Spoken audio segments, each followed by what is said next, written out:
Hello, this is Pastor John. I get to start this episode by talking about another Pastor John, John Newton. Newton was a key leader in England in the 18th century, as you know, the author of the incredibly popular hymn, Amazing Grace. Newton was a former captain of a slave trading ship and was dramatically converted from this life of sin and eventually helped William Wilberforce end the British slave trade. So I wanted to take a moment to introduce you to a new book about a part of Newton's life that goes overlooked. His 40-plus years in pastoral ministry and the amazing ministry of writing letters to people in need. The book is written by Tony Reinke, the host of this podcast. Tony calls his book Pastoral Synthesis. He wants you to be pastored by John Newton, and so he gathered up all of Newton's many published letters, about 1,000 of them, in various collections, many of them preserved in old, rare, fragile volumes in libraries around the world. He found them, studied them, and then identified Newton's key answers to the perennial questions of the Christian life. And then Tony wrote all his findings into a guided tour of Newton's thought. It's a kind of Ask Pastor John Newton. The book releases this week. It's titled Newton on the Christian Life, To Live as Christ. I commend it very highly.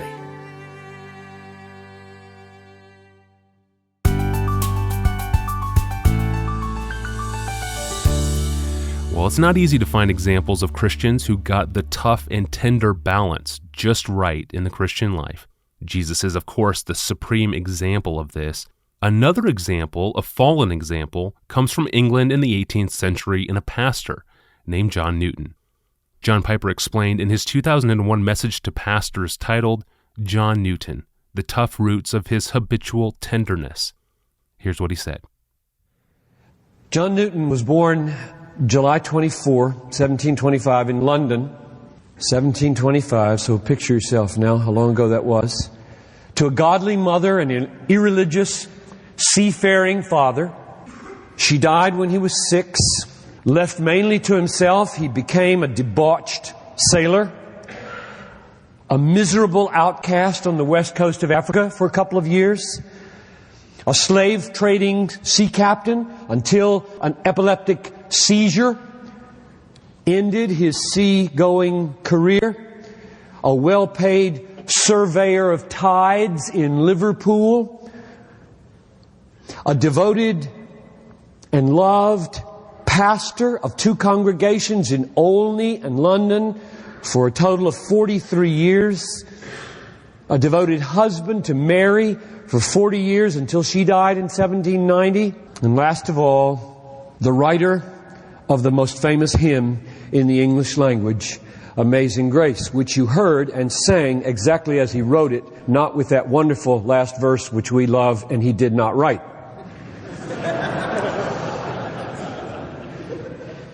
And he died in 1807 at 82. So why am I interested in this man?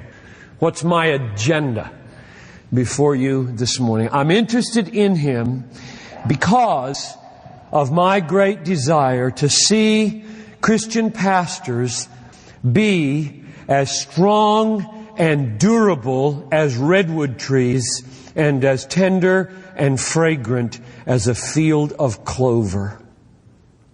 I want to see you become rugged in the defense and confirmation of the truth and relentlessly humble and patient and merciful in dealing with people. Ever since I came to Bethlehem in 1980, I've had this vision of what I want to be and what I want to be the means of others becoming.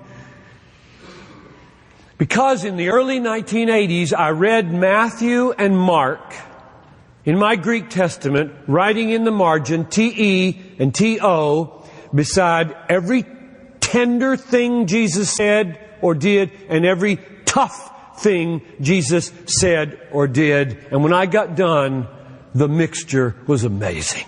No man ever spoke, no man ever lived like this man spoke and lived. There's nobody like Jesus pastoring today.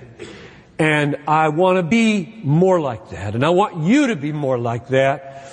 And therefore, as I look at pastors in history and around, and I find one who got something that we need, then I bank on it for a while, and that's what I've been doing since July with Newton. And I know that this drunk peasant who can't stay on the donkey is where we all are. Everybody in this room is falling off the horse on one side or the other on this matter of toughness and tenderness. And so it's risky business in this room to say what I'm going to say. There are a lot of us who are wimping out on truth when we ought to be lion-hearted. And there are a lot who are wrangling with anger when we ought to be weeping. And so I know I'm going to say some things that are not what some of you should hear. Some of you need a good, tender kick in the pants to be more courageous with truth. And some of you need to realize that courage is not what William Cooper, Newton's good friend, called a furious and abusive zeal.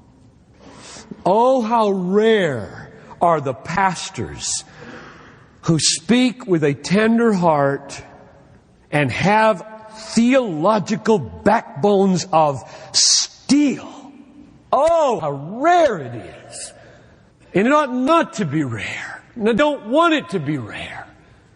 Theological, truth, biblical backbones of steel. And as soft as clover, so that children come to you, and broken people come to you, and homosexuals come to you. Amen. That was from John Piper's 2001 message to pastors titled, John Newton, The Tough Roots of His Habitual Tenderness. Special thanks to cellist Patricia White for her rendition of Amazing Grace off her album, Be Still My Soul, which we are using in this episode. And thank you to Pastor John for promoting my new book here and for writing the foreword to it. You can read his foreword and find more information online at desiringgod.org/Newton.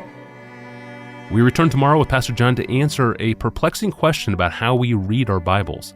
I'm your host, Tony Reinke. Thanks for listening to the Ask Pastor John podcast.